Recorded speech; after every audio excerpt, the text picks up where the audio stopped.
Grace Rufalo of our CBS Harrisburg affiliate WHP is at the scene. And Grace, what are you learning tonight?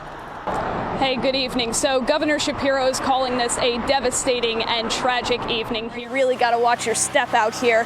The family tells me that they were in their living room last night when all of a sudden this tree crashed right on top of their house. The store manager tells me that the shop will be celebrating its 117th birthday on September 8th. The passenger side of these vehicles is equipped to deal with water rescues.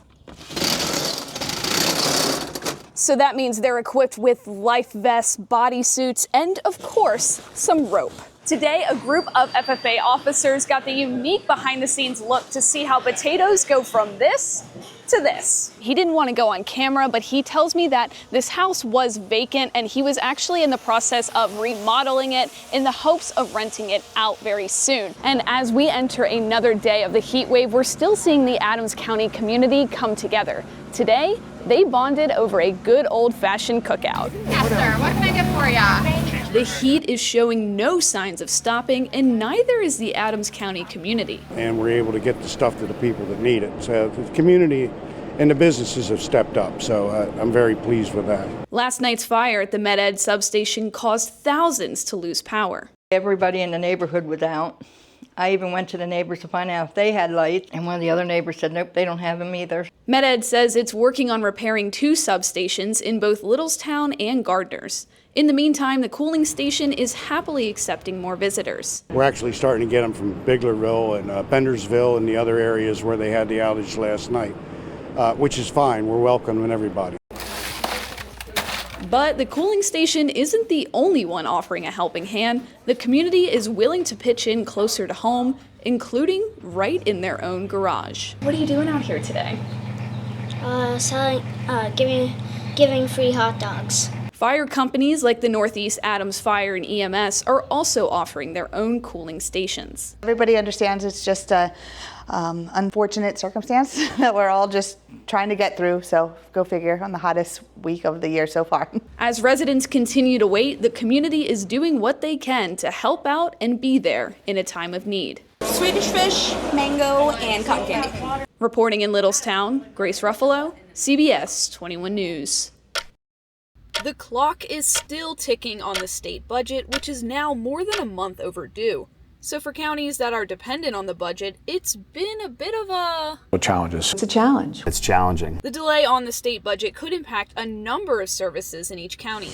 In a letter from the Commonwealth Budget Secretary, they pointed out $390 million to county child welfare payments being late, more than $12 million for area agencies on aging, and more than $9 million to county health departments being late, among others. It is frustrating because we, as a county, are required to have our general fund budget done by the end of the year. And we meet that requirement. And it's not something that we do within the last couple of months of a year. We begin working on that now. The commissioners we spoke to all say they've positioned themselves to be able to weather the storm for a few more months. We are running cash flow analysis on our operations to know what's going to be impacted. We believe that we can sustain our budget into October without requiring to seek other funding. For the next few months, we'll be okay. I don't want to, sound any alarms. I don't think we're at that point yet, but certainly what we're noticing about the federal and the state challenges with funding is just a level of uncertainty. In the meantime, they're calling on the state legislature to come together and pass the budget soon. Incumbent upon the chief executive of the state, which is the governor, to work with all sides to come up with and pass a timely, balanced budget, one that doesn't break the bank of the Commonwealth of the citizen. It's incumbent upon the legislature to get to a good budget for everybody in Pennsylvania, not just Cumberland County.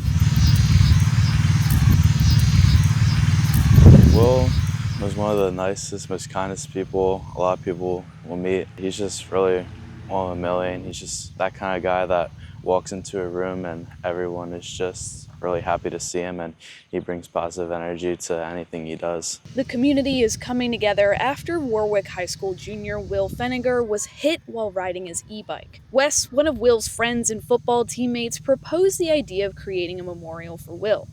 It Doesn't look anything like it did at first, but you know, people came and added things that meant something to them. They brought their flowers to show respect and everything, put candles up. I'm just really happy with how well it turned out. During Friday night's game, players took a knee and said a prayer for their teammate. At this time, the Warwick community asks everyone to keep the family of Will Feniger, a junior at Warwick, in your thoughts following his accident last night. What was that moment like for you? It was a heavy moment. We were all just still in shock about the news for him and stuff, but you know, after we prayed and stuff, I feel like it helped a lot of us out, and you know, it gave us that strength that we needed to pull off the win on Friday for him.